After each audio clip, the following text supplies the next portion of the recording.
Hi guys, welcome back to Random Lifestyle Vlog. I hope you're doing fine. So today we're going to talk about blind buy fails. Obviously, if you are into blind buying fragrances, there is some type of risk involved. It's just pretty much a matter of time until you buy something that you don't like. It's just a normal thing, right? It happens to me occasionally, not too often, luckily, but I have a little stash of fragrances that I can pretty much say I regret buying. So if you'd like to find out which fragrances I mean, keep watching.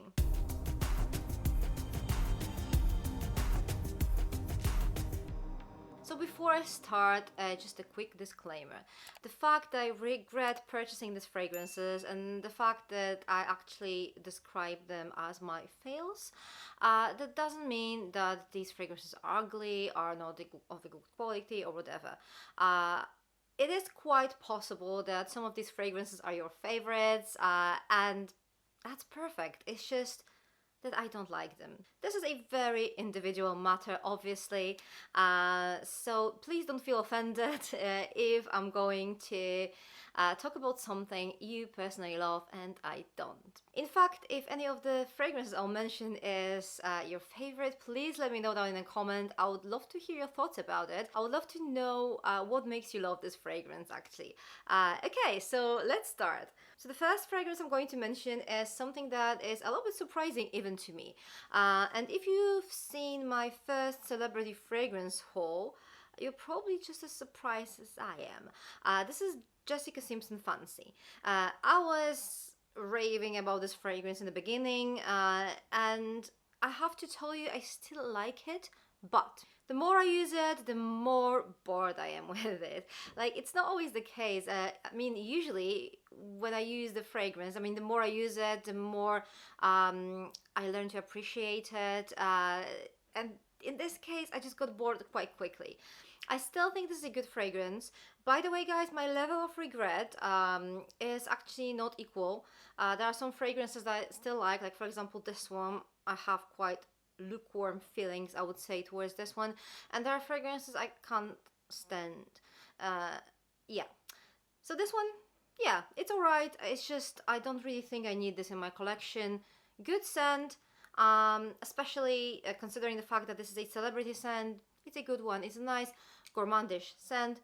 Not too sweet, sweet but not too sweet. You know, there's a little bit of like tanginess in it, so good one, but I just got bored with it so quickly. So yeah, this is my fail, blind buy fail number one. So in position number two, I have this guy here, and this is Prada La Fam.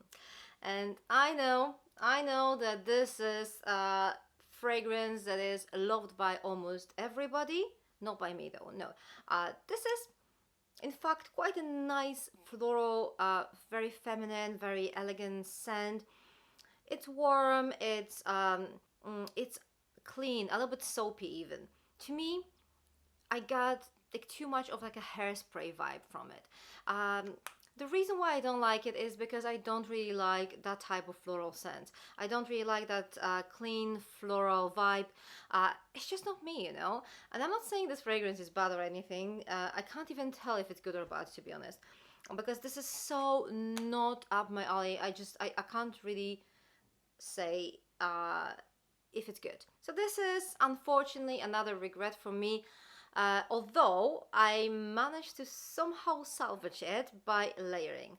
And I'm going to do another video about layering, and that will include the fragrances I did not like in the first place, and I actually managed to find the layering combo that makes me actually like them. But yeah, another fragrance that I could live without for now. So the next fragrance will be Amethyst by Lalique. This is not a specific order. I'm just showing you those fragrances in a very random order. So yeah, Amethyst, Lalique. To me, this fragrance, don't get me wrong, I do love a good berry fragrance, but this is like too much berry. Too much. It's like berry overdose, okay? It's like all types of berries put together, and then it's mixed with peony. This is too sweet. This is almost cloying, almost like, it almost gives me a headache. So definitely not a fragrance for me. I wasn't, you know, on the first sniff, I wasn't really sure. It kind of reminds me of someone from my past. It's not like a bad memory or anything like that, but it was like the memory was quite strong of the person. But I mean, the more I use it, the more I think that this is not really something I'm going to uh, like or warm myself up to. Next up, we have probably one of my biggest regrets, because honestly, it's really difficult for me to figure out a layering combination that will salvage this for me. So this is La Vie Est L'Eclat, and guys, I do like the original La Vie Est Belle. I do like it. I don't care if it's overused or generic or whatever. I like it. I like it. This one is just not the same scent to me. It's not even a distant cousin. It's just something different that has maybe a slight resemblance to the original one. Maybe this is how it smells on my skin, but pretty much all I get from this fragrance is bergamot and mandarin in like a very annoying concoction and concentration, and it almost gives me a headache. It's very, very irritating to me. And then in a dry down, the tonka is missing, the praline is missing. So I don't know. It's just something I don't really like it. And honestly, I was trying to mix it with other fragrances, and I did not figure out anything that will actually make me like it. So yeah, one of my biggest regrets. And also, I'm not sure if it's like, I mean, it's not expensive, but probably one of the most expensive out of the ones here. So the next one is something that's probably not super popular. This is Pascal Morabito Pervert. And this is like a very, very affordable brand. I've tested some of their fragrances recently and they're really good. This one though, this is like a clean green chypre fragrance with some spices, some cardamom. It is quite soapy. Do you know what? I'm not an expert in the chypre family. I'm just starting to explore it and just find fragrances I'm going to like or not. This is something I just don't really vibe with. I like it on paper. On my skin, it smells very mature, like very mature, and also it almost gives me a headache.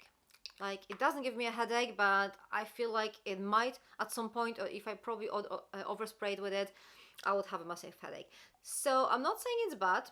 It has many, many great reviews. It's just completely not my cup of tea, okay? So since the price was, I don't know, like £12, I can't really say that this is my biggest regret or anything. And also I have a nice layering combo for that, so I don't mind. But you know, again, that's something I could live without. And the last fragrance is, don't hate me please, this is Lampard Trees by Dolce & Gabbana. And this fragrance, it seems to be loved by everybody, okay? This is like a very watery, juicy, refreshing fragrance. It has rhubarb, pepper in it, some watermelon, kiwi. What I got on the first sniff was grapefruit. There is no grapefruit in this fragrance. I hate grapefruit. So it's probably the reason why I was a little bit biased when I first sniffed it. I was like, no, I don't want it. I don't like it. When I checked the notes and I found out there's no grapefruit, this is like a rhubarb and pepper concoction that kind of creates this grapefruity vibe. And my brain unlocked a little bit and I started noticing the other notes.